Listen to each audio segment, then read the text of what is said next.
السلام علیکم خوږو کتونکو زه یم سعد الله.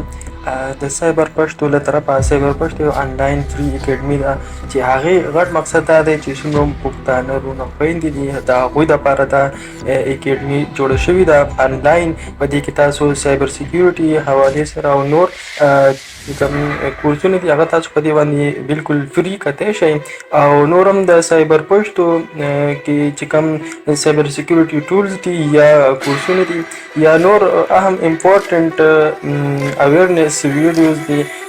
په دې کې به تاسو ته د سایبر سیکیورټي د فیلډ حوالې سره نالج اویرنس رهنمایي او نور ډېرې شی مواقع د پښتنو دپاره په پښتو ژبه کې بالکل فری هغه په دې کې تاسو ته ښیلی کېږي.